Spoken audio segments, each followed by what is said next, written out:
I see my man in the background. Real politic with Mark Sleboda. Mark Sleboda himself. How you doing, Mark? You doing all right? Jamar, I'm alive. How are you? Thanks for having me. It's always an honor and a pleasure to be on the show. I am also alive, thankfully. Mark Sleboda, he's an international relations and security analyst. You can follow Mark on Twitter at Mark Sleboda1, but you can also find him on Boosty, Boosty, under his name, either Mark Sleboda or Real Politic with Mark Sleboda. Mark, you are the man I want to talk to today. And I guess the conversation breaks down into 2 points. The first, maybe probably the easiest, what does Russia learn from this 12-day war with Iran and Israel? And did they learn anything? Well, that's a good question. And I'm not sure we really know the answer to that yet. Yeah. I think there's probably still a lot of assessment going on, right? We, at this point, don't even know the real extent of the damage to Iranian enrichment facilities. We do not know. I would say most importantly, we don't know the details of conversations between, at the least, between the Iranian foreign minister Aragchi and Putin. We know they talked. We don't know Mhm. we don't know what they said. We haven't really gotten any indication of that yet. I mean, Iran is still, in a state of shock. They are still, just beginning the process of mourning and recovery. We saw the giant public funerals Right. over the weekend. As far as I know, the Ayatollah Khomeini has not made a public appearance yet, which is wise because the Iranian defense minister, just over the last few days, said openly on Israeli TV that he was the one of the targets, if not the primary target of the whole thing, that they Yeah. intended a decapitation strike for regime change, but they couldn't find him, which contradicts with some of the U.S. regime's leaders' most ridiculous tweets about, oh, he should be grateful we left him alive because I showed mercy, but we could have killed him at any time, blah, blah, blah. The Israelis, meanwhile, are saying, well, we wanted to kill him, but we couldn't find him. So, and it must be remembered that in that interview, they also brought up their assassination of Nasrallah, the Yes. Hezbollah leader. And it was even mentioned that he was killed after he came out of hiding because of a ceasefire. Yep. And the Israeli defense minister basically said that the Ayatollah should remain in hiding because we'll take him out as soon as we can find him. So, I mean, that's still going on. If you want to say big picture, if the Russians didn't know it already, and I think they did, but maybe the point was punched home, that there can be no diplomacy with the United States, certainly not with this administration, right? That they will use diplomatic talks again and again as cover for launching attacks, for operations. That nothing they say can ever or sign can ever be taken as some type of with any type of credibility whatsoever. They have no credibility, Mhm. uh, and therefore that everything must be resolved on the ground, or with facts created, shall we say, and only dictated from a position of strength. That would be my takeaway, at Mhm. least, from these steps. And that, of course, has enormous implications for the conflict in Ukraine moving forward. Last week, Putin was speaking at the St. Petersburg International Economic Forum, and he made two particular comments that have been brought up in the Western press that indicate, I think, well, certainly probably where his mentality, which means where the mentality of probably many of the people in the Kremlin is, because while it is certainly not if we're talking like, say, the National Security Council, which is nearly a Politburo type uh, assembly for deciding major Russian decisions, where Putin certainly has, first place there, but he does have to manage, among other powerful individuals, ministers, and in intelligence and military chiefs in Russia. So if he, who is quite historically one of the most cautious and restrained individuals, if he made comments that, one, he said, he quoted a kind of a Russian proverb that wherever a Russian soldier stands, like wherever he goes, that is Russia, which is fairly imperialist and expansionist a sentiment. Let's be honest about that. I myself was like, oh, Russian soldiers were in Syria, and I wouldn't consider that Russia. Certainly not Right. now, and so on. I mean, and there's Russian troops in Mali and Libya and so on in various guises. Anyway, but I think, of course, this was all said specifically in the context of Ukraine, and he also made a comment when talking about Ukraine and the end of this conflict. He said, "Well, because he and many other people, and by the way, Zelensky, when he was still running for election, consider that Russians are Ukrainians are essentially one people. That all of Ukraine is ours." Which, of course, I mean, there was some context to that statement, and I think that context, shall we say, mollified it a bit, but not totally. It was still, left out there, and certainly the Kiev regime is screaming about it, and where it has been covered in the Western media, of course, which is not very much, but where it has been covered, it was, put in the most alarmist tones. And to be fair, I think they're correct, because now Russia is considering that with no diplomatic solution possible, right? With which is what the Kremlin had hoped for from before the time they launched this operation, that eventually the West would come to their senses, and that a an accommodation would be reached that would satisfy security for both NATO and Russia. That was the goal. Why that goal is gone.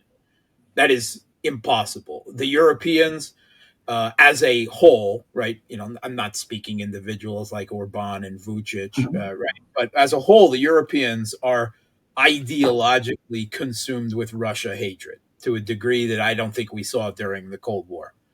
Right. Uh, so nothing is possible with until there is a massive tidal wave of changes, not just in the leaders in place right now, but of entire swaths of political elite. An entire generation of political elite in Europe needs to be washed away, because I don't see any hope for any type of normalization of relations with Europe at the end of this. And I think the Kremlin has come to grips with that. And also that with this administration, I mean, with the US in general, but in particular with this administration, that there is really no, I mean, they'll still go through the motions, but I don't think that there's any diplomatic possibility. Quite obviously, the only thing that Trump understands is strength. Force. And I guess, again, you could say that of U.S. leaders in general. Did do you think that they've come to the conclusion that there are no rail lines? That I mean, Katz was having that interview in the open where he is openly opining about murdering Ayatollah and has no issue in saying so. Yeah. Donald Trump, if you remember, was also talking about murdering the Ayatollah. That was when they on thought that they were. on repeated occasions.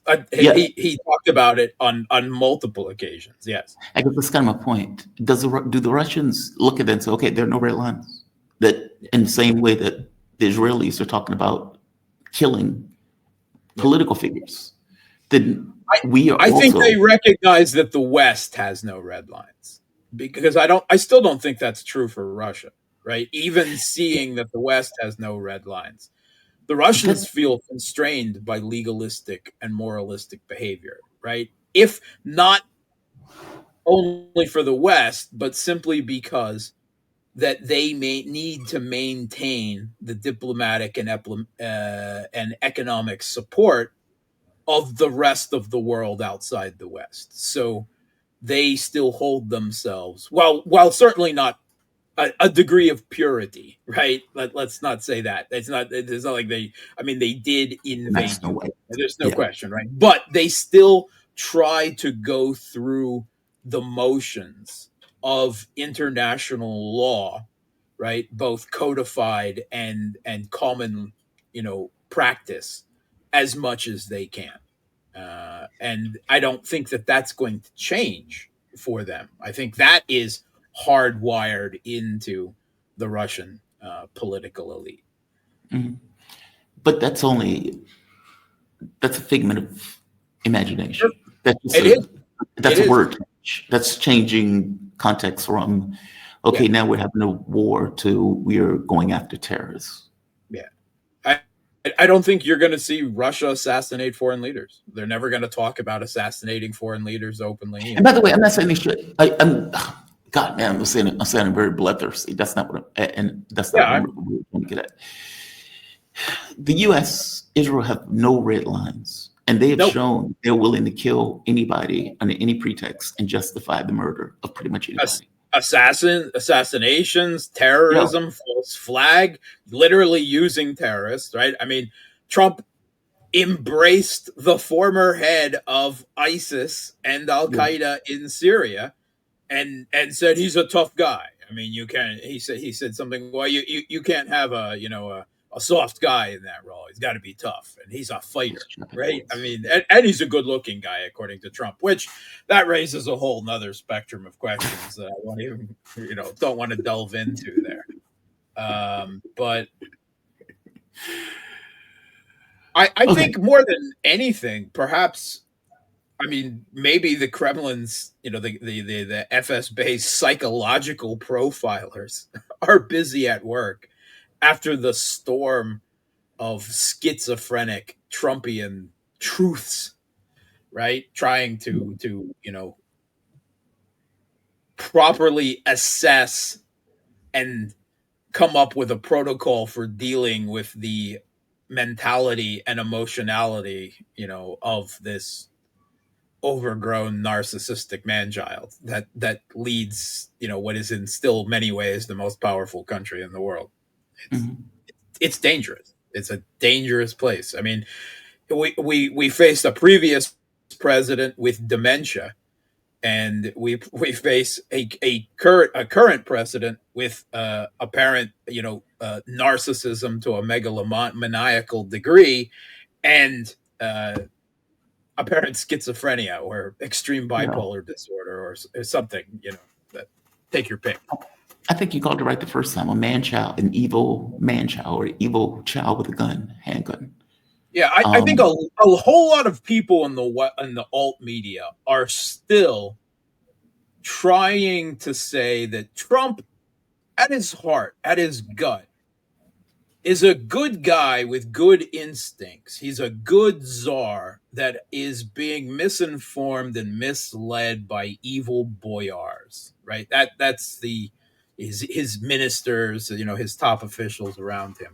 And I think you really need to get past this. Yeah, a lot of people out there, I never did, and I think that's been painfully obvious, but a lot of people had hope that some of the mhm, things Trump said were genuine, and some of the things he said pointed in some positive directions. None of those have panned out.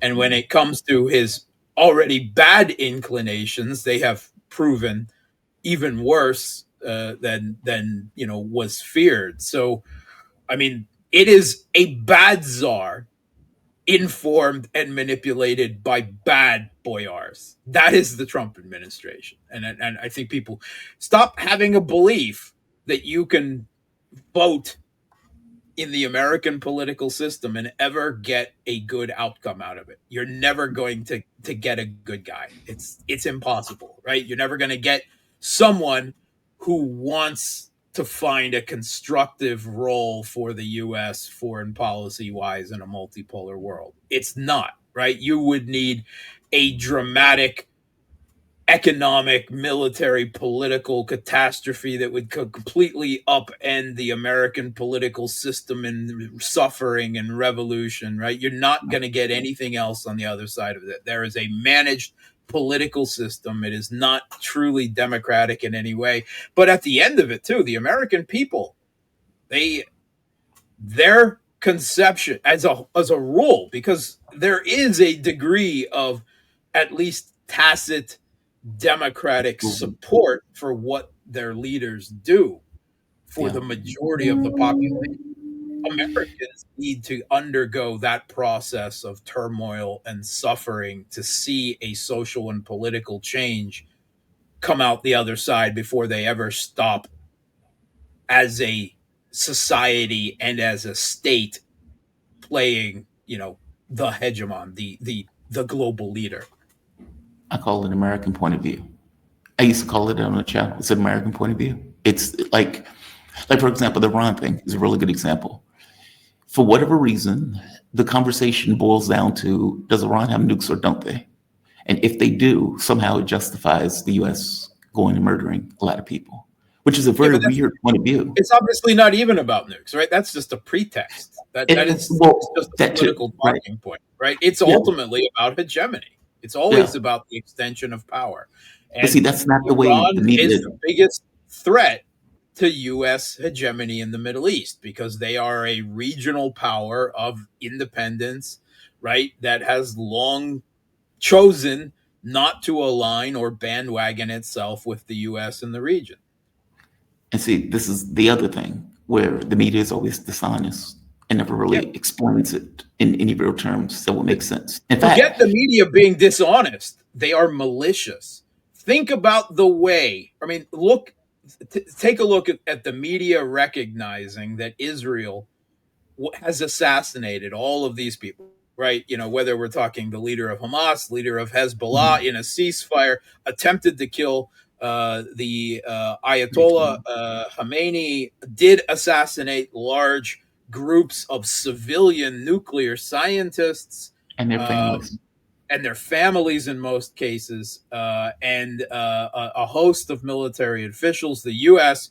under Trump previously assassinated Qasem Soleimani.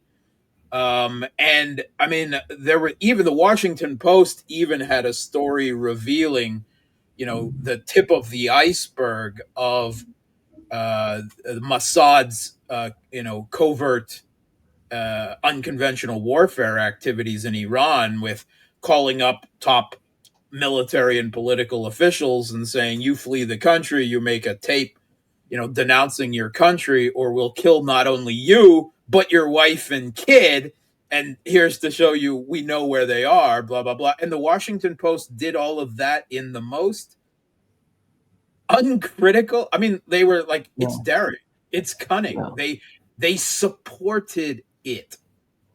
They didn't condemn it. They weren't critical of it in any way, shape, or form. They did everything but cheerlead for it, which means they are malicious actors of their own. It's not a fact of them not informing us. It is of their active attempt to justify. further the worst impulses, not just justify, to push the whole course of the Ukraine conflict. The Western media, as the fourth Yeah, estate of government, yes, has literally cracked the whip. Why yes, won't you send Ukraine these weapons? Why won't you send the Kiev regime these weapons? Right, pushing, not just justifying, but actually driving a militarist, imperialist, hegemonic, whatever word you want to use, agenda from a political level themselves. Such a good point. Such a good point. I saw it at the Geneva Joe Biden Putin convention, where the media was going after Joe Biden for any level of conciliatory Yes. position that Joe Biden would take. It was astonishing when Joe Biden finally lost it. So I was screaming at a reporter saying, "You don't understand." Basically, Joe Biden was trying to get across to her in his, you know, weekend at Bernie's way. You don't get it. We need to have some level of communication just to avoid mistakes. Whereas the media, from their point of view, was like, why are you being conciliatory in any amount? Did you read Putin the Riot Act? Did you punch him in the nose? You know, it was It's bizarre. not just the political elite, right? It is the media, and to a lesser extent, the speaking in general terms. Of course, not out to the listeners of Sputnik out there, but you know that you're an extreme minority to begin with, right?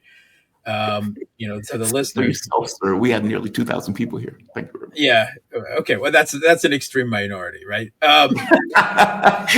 Let's be honest. But it's I always go back to it is this messianic supremacist ideology of exceptionalism Yes. that they believe they are the good guys. They believe that they are morally, structurally, and societally superior to every other country on earth.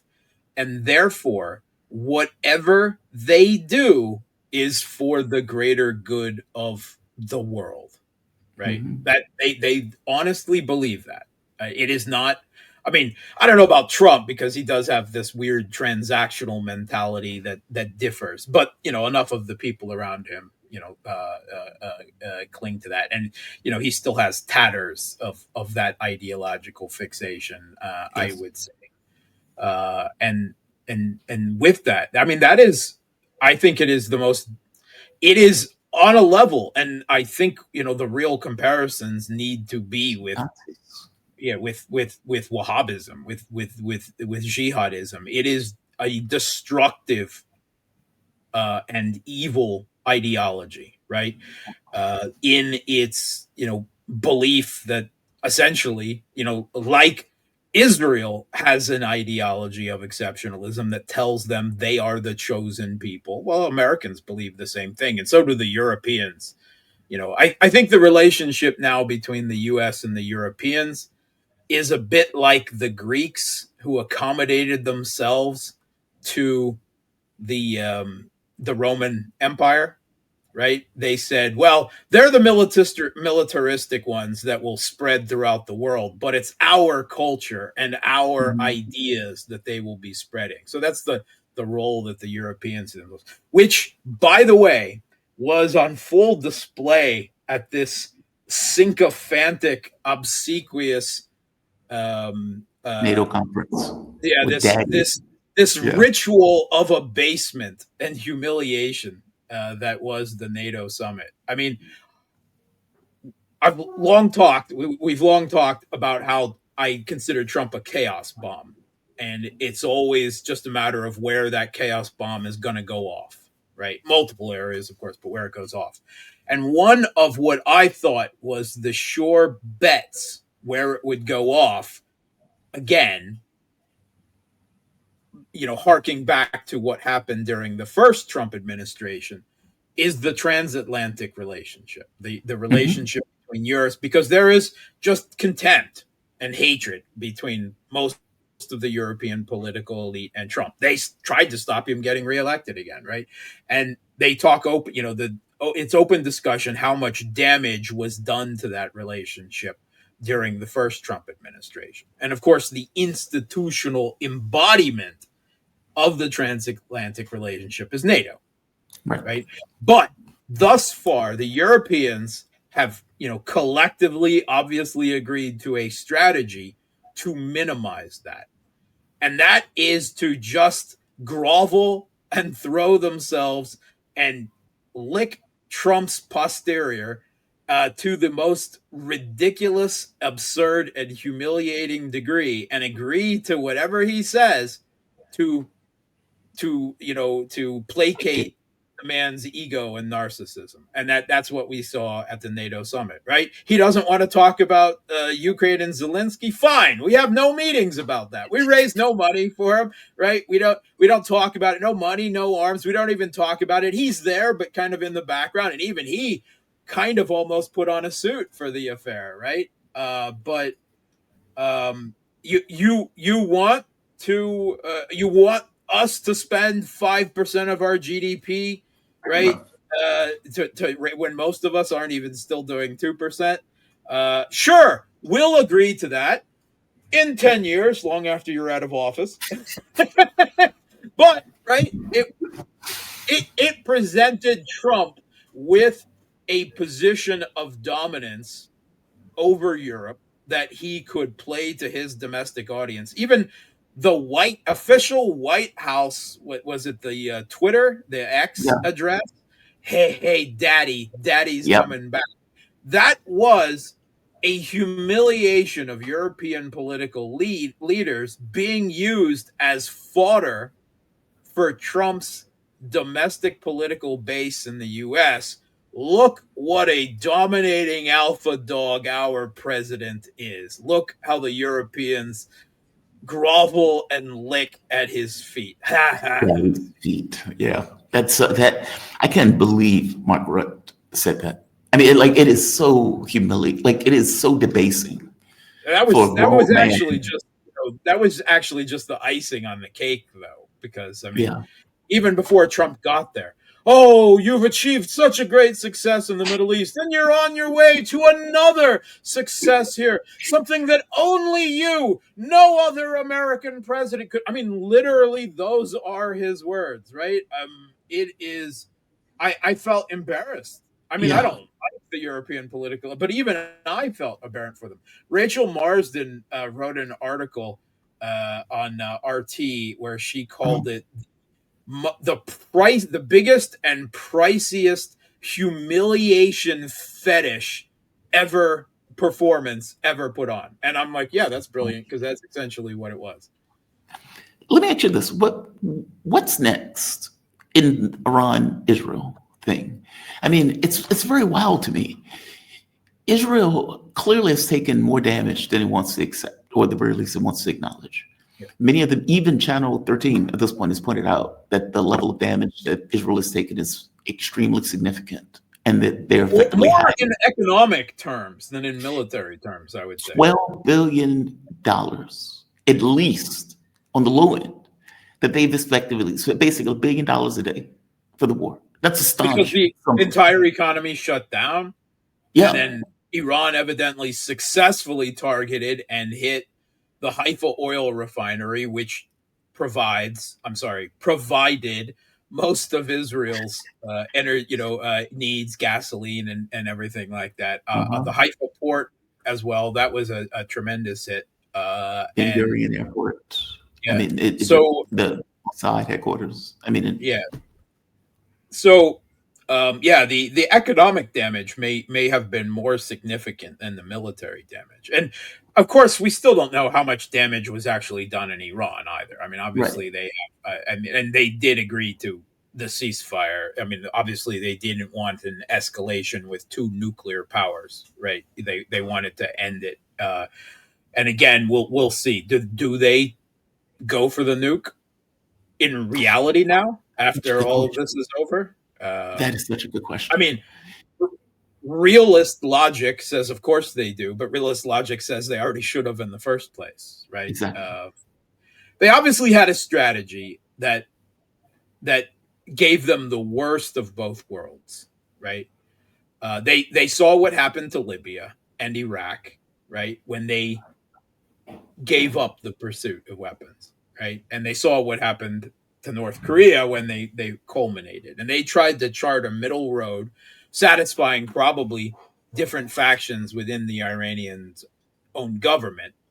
Some who favored it and some who didn't, Mhm. of enriching uranium far past the extent that is needed for civilian nuclear use, which is 3 point something percent, and enriching up to 60%. So most of the work of the way towards a nuclear weapon, um, but not going any further than that, and um, not actually beginning a weaponization program, i.e., how to turn that enriched uranium into a bomb and put it on a missile and fire it. Right. That it was believed that I know there's arguments. Oh, there's higher enriched uranium that has a few obscure little medical uses and everything. Oh, come on, that's a cope. That's an excuse, a justification, right? There was two purposes of this. One, they believed that it was a kind of strategic deterrent of its own, the threat that they could, in a short period of time, maybe half a year or whatever, turn that, if they felt the existential need to, into a nuclear weapon. And the other one is that they could use that in leverage in negotiations, with the U.S. and the West, which they, particularly under Pezeshkian, they sincerely wanted, in order to remove sanctions against them and normalize relations. Well, instead, it gave them no strategic deterrent and provided the pretext for Israel to launch this attack and for the U.S. to come in on it. So that was, in retrospect, that middle of the road argument was the worst. Either don't at all, or go all the way and sit as comfortably as Kim Jong Un does now in Pyongyang, right? I mean, with a nuclear deterrent. And it must be said, not only does he have a nuclear deterrent, but he now has conventional military, economic, and political stability through the alliances that he has struck with Russia and China. I mean, Kim Jong Un is obviously the best Kim. Whatever you may think of North Korea, he has done more for that country in the past few years. He has played his hand rather skillfully. So, but it obviously hasn't worked for Iran. So Iran has a lot of questions. They need the extent of counterintelligence work that they need to cover up the holes, the penetration of their society. That might be an even more crucial demand for them than air defense. Digital sovereignty, counterintelligence, air defense. I mean, those are things that they all revealed as weaknesses, right? For Israel, yeah, I mean, obviously their air defense was a huge weakness, the vulnerability of their economy. Those things aren't easily corrected. But the shortage of both long range strike munitions and, more important, air defense interceptors, that's not something they can easily and quickly fix, because the Right. U.S. itself is facing a shortage. There was a Ukrainian journalist whose husband is apparently still in the country. She kind of gave the intimation that he was fighting for the Kiev regime. And she asked Trump, will you let us buy Patriot interceptors, right? The missiles, the anti-missile missiles, right, for the Patriot. And he's like, well, yeah, you really need them, and they're great. They have 100% effectiveness. I mean, which is just more absurdity there. They've got real performance problems, but never mind that. Just lies after lies after Yeah. lies. But then he said, but we need them, and then Israel needs them. So good luck. That's what he said, right? That's why I did not believe that the U.S. would launch this war, because I saw that they had this Achilles heel. They did not have air defense interceptors. And the Israelis apparently sold, the war hawks around Trump, who, talked him into it, that they could finish it all in 2 weeks, and they wouldn't even need the air defense. This decapitation strike, this Operation Red Wedding, and Operation Narnia. By the way, hats off to the evil mother effer in the Israeli military's naming organization, who shares my love of fantasy literature. Red Wedding being from Game of Thrones, and Narnia being the C.S. Lewis's Narnia books, right? I'm just like, Mhm. the Red Wedding, at least I could understand. The I Narnia get one, that I'm like, I competition. mean, Yeah. killing civilian nuclear scientists is through the wardrobe. What? I mean, I was just trying to fathom the rationale there, but Red Wedding, I they get. they sold Trump on the idea that they could do the whole thing in a few weeks, and that shortage of air defense missiles would never be a problem, and that the David's arrow, the David's boomerang, and the David's sling, would fend off any attacks, and before they finished the matter, and none of that happened. So that's why I again, I didn't believe they would launch it in the first place because of that military weakness. But they convinced themselves that it didn't matter, and it did. As the headlines of every major, Wall Street Journal, the New York Times, they all admitted Israel's running short of missiles, right? Of air defense missiles, of strike missiles, and the U.S. doesn't have any to give, right? That was obvious. So it did rear its head, and that was one of the major calculations leading to the tapping the mat and saying, "Okay, we made a mistake here," and asking for demanding the ceasefire. But that's also why I don't think that it's going to be launched again soon. But I was wrong the first time, so who Yeah, knows? I don't Maybe they, know, Mark. I mean, they were talking about launching even before the ceasefire even went through. And if maybe they they believe that the U.S. is going to come down, because I mean, what they demonstrated was that whether Trump wants to get involved or not, because I agree with you, I think they probably convinced Trump our hands don't have to be on it. Israel can handle it. They can overthrow the government. The world will be great. And then when it became the case that that wasn't true, and it became clear like they were begging for a ceasefire, and Trump comes in with two attacks, almost as a threat to stop. My proxy needs a breather. They can't keep up. They can't keep going, right? Um, but the catch becomes, okay, well, you just demonstrated that you could pull the U.S. into something, whether Trump wants to be involved or not. So what stops them for doing this again? I mean, they're rearming feverishly, apparently. It wasn't a rational act to do it the first time around, or at the very no. least, I guess maybe in their mind it was a rational act because they thought they could take down the government. I guess the question becomes now what? Do they, I mean, obviously they're going to try to make adjustments for their weaknesses. Sure. Is it possible to make those Yeah, I adjustments? mean, this is not the end. It's just No. it turned into a skirmish, right? It wasn't the end of this conflict. Both sides will now just go back and prepare for the next round. The only question is how soon before Israel launches it again. That's all. What does Iran have to do in this? I mean, obviously they're going to have to deal with air defense issues. Like you said, they're going to have to deal with Mossad issues. Yeah. I guess, I don't know. I am fascinated by this kind of long standoffish attacks and how both sides were able to get this kind of air superiority. Neither side was able to defend their airspace in real Yep. terms. Mhm.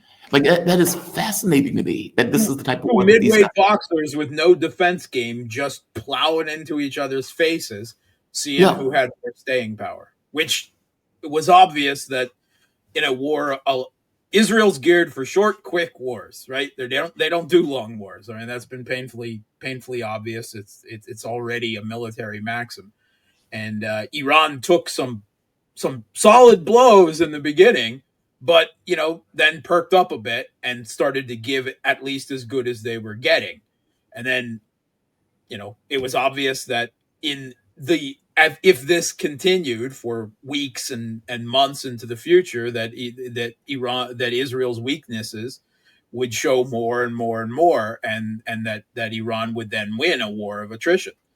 A long range strike war of attrition, but still a war of attrition. And that's why they tapped out, and everyone has to address those issues. For Iran, the main things are: so do we go for the strategic deterrent? Do we go for the nuclear weapon now? Right? Then they have to vastly improve their air defense and their counterintelligence. Right? And I would say their digital sovereignty as well. right. And then the question is, of course, particularly with the regards to the former, How do they go about it? Do they finally come to a place where they feel they have to begin to trust Russia and China in a real military alliance relationship, um, They which almost would have does. to if they were going to try to go for the bomb, right? I mean, Well, no, because if they go for the bomb, then the opposite, because Russia and China would not want that. uh, well, Russia and China do not. Russia and China is, if you engage in enough military alliance with us, we can help you with air defense. We can help you build up your conventional forces.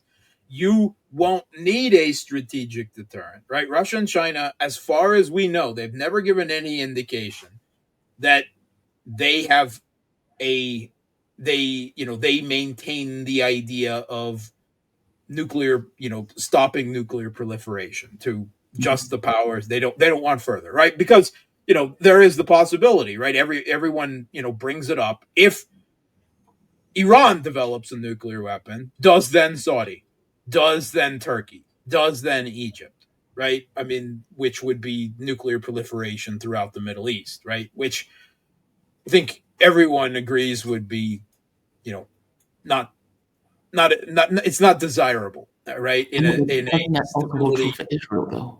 I mean, Israel has nukes. Yeah, Wouldn't that Israel has. same? I mean, but that is already something factored in for decades. Do I like it? No, but I mean, there's nothing that anyone can do about it.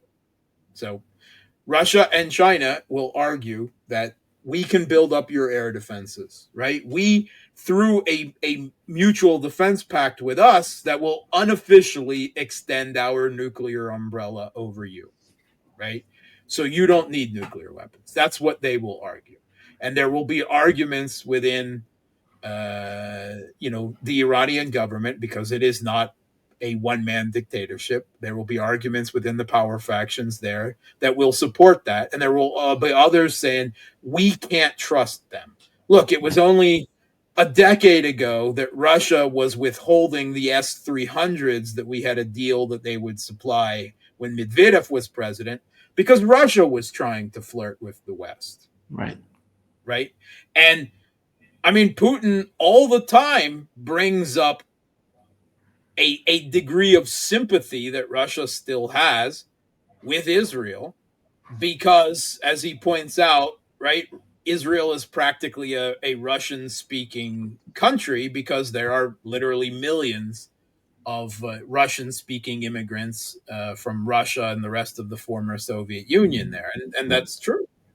So uh, the Russian government tried to maintain a business-like relationship, right? Even a friendly relationship with Israel for years. It's only now geopolitics has pushed them apart, right? More than anything else. So Israel will say, why should we trust that? And with China as well, right? The Chinese are inscrutable, and they have a tradition of trying to avoid conflict, right. right? To whatever degree. So there will be say, why should we surrender our security and our sovereignty and depend on Russia and China when we can't depend on them? Let's get our own Right. nuke instead, and then we don't have to. That is the arguments that are, I'm sure, being made now in the Iranian government by different factions, and I can't tell them how to decide the security of their own country, and it's true. I mean, any military alliance means giving up a degree of your sovereignty in Right. exchange for security. Look how much sovereignty the Europeans have given up to the United States. I mean, that was on full display in the NATO summit in The Hague, in Belgium. So I mean, it's true. You do when you have. That's why Russia and China have avoided and always said they're not interested in geopolitical blocks, military alliances. But again, when you're forced with the other side bringing the entire collective West against you, well, then you Not a kind of have choice. to find allies. Otherwise, and this is, I'm sorry, this is the truth that I draw from this. The tripartite of Russia, China, and Iran are important to the entire future world order Right there. as the foundation of a multipolar world. It will Yeah. either sink or swim on the strength of those relationships that solidify Eurasia. Russia and Agreed. China most important, but Iran being the next hub that multipolar world will have to be built on. And that tripartite will either survive together or they will fall alone because the hegemon's not going to stop coming. They see a closing geopolitical window of opportunity. They're rearranging their strategic sequencing, right? It was believed in the Biden administration, swing hard against Russia, take them out, ignore the Middle East, and we'll pivot to China. Now, the Trump administration comes in and they say, well, the Russia thing didn't work out. So we're going to pivot hard and take out Iran and then pivot to China. And that hasn't worked out. Right now, it will be let's just take on China head on. I don't know that what it will turn out to be, but they're not going to stop. They can't stop.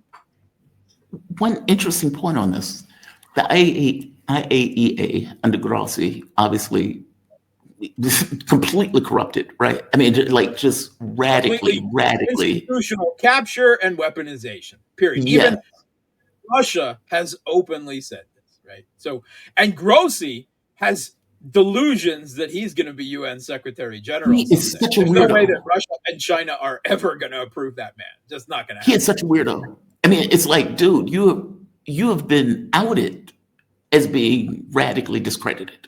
And he's still like, well, Iran needs to show me their stuff. And I'm like, as I pointed out on Twitter, can he also play the piano with his penis? Like the other weirdo who makes these proclamations.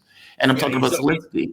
He's a complete puppet, right? I mean, it was already on full display in Ukraine when he and his people are at the Zaporozhye nuclear power plant and Ukrainian drones are raining down on them. And they're like, we don't know who's firing these drones, but we really wish they would stop it, right? And now he was obviously directly feeding information, to the Americans about how to hit the nuclear facilities, where to hit them, and apparently even which nuclear scientists to kill. Right? Yep. Of course, you would never invite these people back into your country. Get out of here. I know, but he's talking like they must show me this stuff. And it's like, dude, how are you talking this right now? And the other interesting part of that is, all right, so the cameras are no longer working. The IAEA is no longer allowed in Ukraine. I'm sorry, inside of Iran. And so all this stuff is a black box at this point from the standpoint of Iran. How does you take advantage of that? But see, this is why I point out why I say, well, they would need to lump with someone else. Because from the US point of view, they're still using this as a pretext to go after Iran. And so now Iran has material, regardless of whether Trump wants to or not, it's almost irrelevant to the point. They have material. The IAEA is no longer part of this process. The knowledge. They have the knowledge. Engineering ability, right? It's just a political decision. That's all. I'm saying it's a black box now in a way that it wasn't before. Now, I mean, it's not a total black box because we know Mossad has Iran terribly penetrated, but now it's all on Israeli and to a lesser degree CIA intelligence and not the the ridiculously naively open transparency of Iran and inviting the IAEA in and letting them walk around in their 100-meter deep secret enrichment facilities. That is over, right? It will now be on intelligence. And by the way, it must be said, in case you missed the little detail, Mossad actually put out a public thank you to the CIA, right? Because it would not all of our Operation Red Wedding and Narnia, all of our assassinations and murder and terrorism in Iran would not have been possible without the joint operation with our buddies in the CIA. Just amazing. Just that blatant. Mark, before I let you go, I have to hit, and I wanted to hit this earlier, but I just got the flow of conversation. Russia is making, they are pummeling Ukraine at this point. They put up, what, 500 drones and missiles the other And night, and they've done this like twice? yeah, on Saturday evening it was 500 drones and it's somewhere around 60 or 70 missiles, right? Really going after military industrial facilities all across the country, West Ukraine, Krivoy Rog, and the like. They really hit them hard. And the Ukrainian intelligence has warned that by the autumn Russia is still ramping up production of everything. And for the Garans, for these new improved Garan 3 jet drones, right? This is Kiev regime intelligence saying that Russia will be producing and therefore capable of using 700 a day by the Wow. autumn, right? And they already have so many of them that they're not just using them as long range strike drones anymore, right? They're not just going after facilities, across the country. They're using them as an operational and tactical tool alongside the Fab glide bombs to rip up Kiev regime's logistics 20 to 30 kilometers just behind the front lines, right? They're Wow. using them regularly for that, which means they have an excess of them, right? They can't find enough strategic targets to go after. They're making so many that now they've expanded their use. So now you have options in the Kiev regime's logistical rear whether to use glide bombs, of which there are ever increasing more varieties and capabilities, by the way, as well, and now Mhm. Garans as well, because we've got so many of them. What does it look like on the battlefield? We have about, what time is it? What time is it? Okay, we have about 6 minutes, give or take, Yeah. 7 minutes. So What's going right on? now, Russia is moving into storming Pokrovsk, moving into storming Kupiansk, right in the northern Donbass. They're you know, practically they're in the Konstantinovka suburbs at this point, right? What is the Konstantinovka suburbs? They're within artillery range of Sumy, which means they are within the suburbs effectively of Sumy as well. They're Yeah, just they're unstoppable. For the course of this NATO summit, they launched another politically motivated counterattack and they managed to slow down Russia's advance for about 2 or 3 days and exhausted themselves in the process. And now Russia is just steaming ahead now. And it was just over the weekend that a big push from the south in Zaporozhye to Tokmak and Arehov really kicked off finally. And it was in the works. We talked about it for a couple months now, I yeah. think, but it finally kicked off. So a new big offensive front opened in the south as well. So and on a battlefield, things just look. I mean, they're still fighting, right? But they're just not able. They're not able to hold everywhere now. And it's They're getting not. grimmer and Yeah. grimmer by the day. And grimmer. And this Yeah. is, Russia hasn't even activated the reserve army. No, they haven't. Not yet. I mean, that's for once the crumbling really starts, right? That will be to punch home and to end this. And Zelensky met with Budanov again last week, making clear now that the dirty war that the Kiev regime, as we have talked earlier, as David Ignatius wrote about in the Washington Post, increasingly the Kiev regime will turn to a dirty war of terrorism and assassinations and unconventional warfare because that's what they'll be able to do, and that will generate them headlines and do theoretically psychological and political damage in Russia and the like. So that is what they'll do. And last question, Russia's not changing the special military operation into a counterterrorism operation. Not yet. Not apparently not yet. No, we haven't heard any talk in that regard. I think unofficially the rules of engagement have broadened a bit, but they're still Mhm. not going after political leaders. We after that those last attacks, we did not see Oreshniks fired. We did not even see the Kiev regime's intelligence leaders, at least not immediately targeted in a big way. So that was just kind of that whole Operation Spider's Web and the attacks on the Russia's strategic bombers was just kind of like, we don't feel the need to escalate in response to this. It didn't do enough of us significant damage. Stay the course, just push harder on the battlefield. And that's what they're doing. Mark Sleboda. Mark, always appreciate you, man. I love your analysis. I think you're dead on. You're best in the business, man. And I mean that. I wouldn't say it if I didn't think it. Mark Sleboda is an international relations security analyst. You can follow Mark on Twitter at Mark Sleboda1. You can also find him on Realpolitik with Mark Sleboda on Boosty, Boosty. You can look up either by his name or Realpolitik with Mark Sleboda. You have a fantastic day, man. Thank you for this. Thank you. All